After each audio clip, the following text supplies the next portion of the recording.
Salam kasih dalam anugerah Tuhan kita Yesus Kristus. Izinkan saya menyampaikan salam sukacita, salam semangat untuk berkarya. Itulah tema Sapaan Gembala pada hari ini yang saya dasarkan dari Amsal pasal 18 ayat 9 yang berbunyi demikian. Orang yang bermalas-malasan dalam pekerjaannya sudah menjadi saudara dari perusak. Itu versi terjemahan barunya.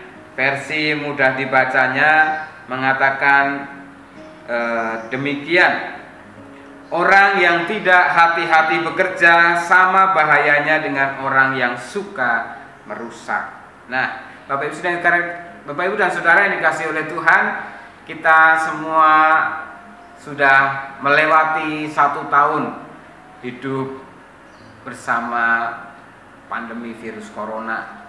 Awal-awal kita diminta untuk benar-benar tidak boleh kemana-mana, tidak boleh beraktivitas keluar dari rumah, dan semuanya juga menyadari betapa saat itu sangat membahayakan. Walaupun sebenarnya saat ini ancaman virus corona juga masih berbahaya, masih merajalela, tetapi kita semua harus tetap berkarya, tetap semangat berkarya. Namun saya mengajak kita bukan hanya semangat saja, karena memang tuntutan kebutuhan, tuntutan tugas tanggung jawab menyangkutkan tugas-tugas kita apapun itu, baik dalam keluarga, dalam pekerjaan, di tengah-tengah pelayanan kita, semua harus kita kerjakan tugas-tugas itu, tetapi kita juga harus tetap berhati-hati. Amsal 18 ayat 9 tadi dalam versi yang mudah dipahami mengatakan orang yang tidak hati-hati bekerja sama bahayanya dengan orang yang suka merusak. Jadi semangat kita memang harus tetap semangat berkarya, memenuhi apa yang menjadi tugas tanggung jawab, bahkan apa yang menjadi kebutuhan kita. Jangan sampai menjadi beban bagi orang lain, tetapi kita juga tetap harus berhati-hati supaya apa yang kita kerjakan dengan kesungguhan tidak menghasilkan kerugian yang akan merusak bagi orang lain. Tapi saudara yang dikasihi oleh Tuhan, saya pikir ayat ini sangat tepat untuk kita terapkan dalam situasi saat ini. Saya sudah melihat bagaimana banyak orang sekarang sudah tidak takut lagi yang namanya dengan virus corona. Maksudnya apa? Sudah banyak beraktivitas, bahkan di mana-mana tempat banyak orang yang sudah tidak menggunakan masker lagi. Sekarang saya sedang tappingnya tetap protokol ya. Kita ada dengan orang-orang yang cukup berjauhan dan hanya 2 orang saja. Nah, itu pun tidak dalam jangka waktu yang lama, tidak lebih dari 15 menit. Ini sudah memenuhi protokol. Tetapi poin saya yang harus saya ajak untuk kita benar-benar perhatikan, Bapak Ibu Saudara, Opa Oma, apalagi yang sudah merasa kebal karena sudah divaksin, hati-hati ya. Kita tetap harus berhati-hati.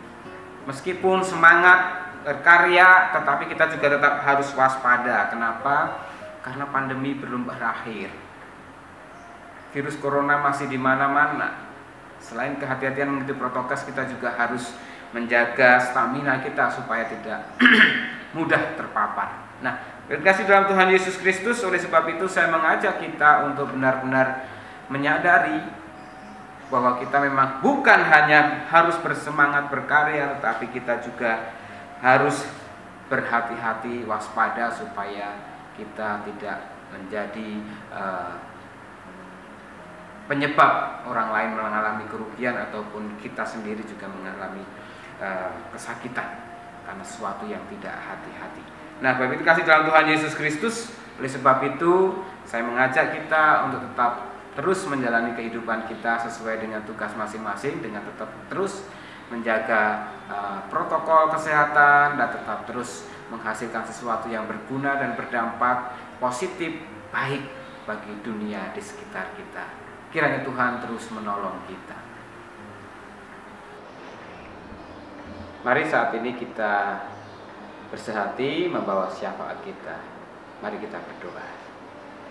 Bapa di surga, kami bersyukur pada kesempatan ini kami boleh bersama-sama merenungkan firman Tuhan yang mengingatkan kepada kami untuk tetap terus semangat berkarya, menghasilkan sesuatu yang berguna, bermanfaat bukan hanya untuk diri kami, tetapi juga lingkungan di sekitar kami, mulai dari keluarga, mulai dari teman-teman, bahkan rekan-rekan pekerja, rekan sepelayanan, tengah-tengah masyarakat.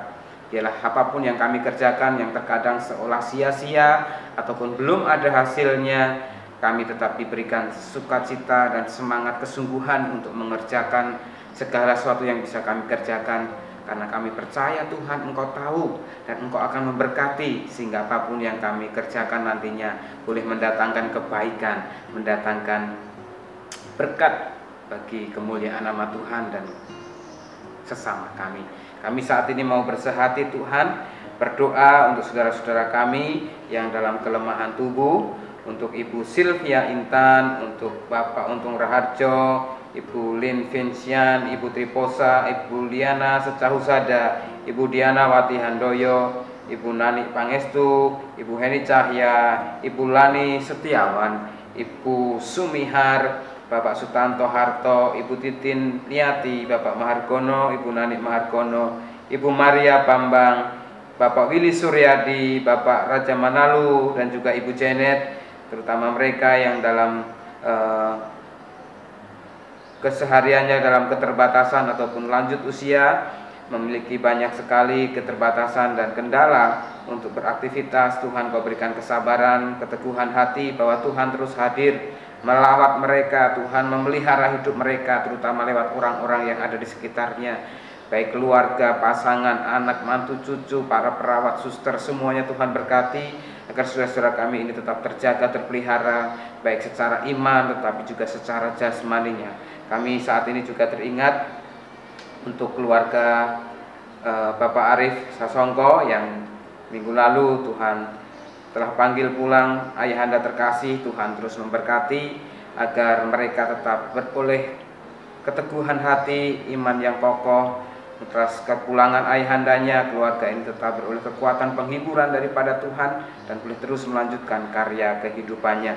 Kami juga bersyukur untuk keluarga dari Bapak Hengki Suhedinata yang telah Tuhan kembali anugerahkan seorang anak terkasih. Biarlah Tuhan terus memberkati agar kehadiran bayi ini melengkapi sukacita kebahagiaan untuk mereka tetap setia kepada Tuhan. Tuhan memberkati Ananda Abigail Clairi Suhedinata agar menjadi anak yang sehat, anak yang kuat, anak yang taat kepada Tuhan, dan juga boleh membahagiakan, membanggakan orang tua dan gereja. Tuhan berkati Mama Grace dan Papa Hengki agar mereka juga boleh senantiasa memberi yang terbaik, agar anak ini boleh terus bertumbuh menjadi anak yang sehat, anak yang kuat, dan juga boleh memuliakan nama Tuhan. Terima kasih ya Tuhan, kami terus berdoa untuk upaya pemerintah mengatasi pandemi ini, baik dengan program vaksinasi maupun dengan upaya-upaya lainnya. Tuhan terus menolong agar kebijakan-kebijakan yang diterapkan oleh pemerintah meskipun tidak bisa memuaskan semua pihak, tetapi boleh dimengerti, dipahami, dan bahkan didukung oleh segenap pihak stakeholder, agar bersama-sama kita bisa melewati pandemi ini dan boleh bangkit untuk menata kehidupan menjadi lebih baik. Terima kasih ya Tuhan, ampuni segala dosa dan kesalahan kami serahkan kehidupan kami ke dalam tangan-Mu. Kiranya damai sejahtera-Mu, kasih karunia-Mu, dan karya Roh Kudus-Mu selalu bersama dengan kami. Dalam nama Yesus kami sudah berdoa. Amin. Jangan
kakiku, tangan Tuhan yang atur segenap. Tangan Tuhan yang atur segenap.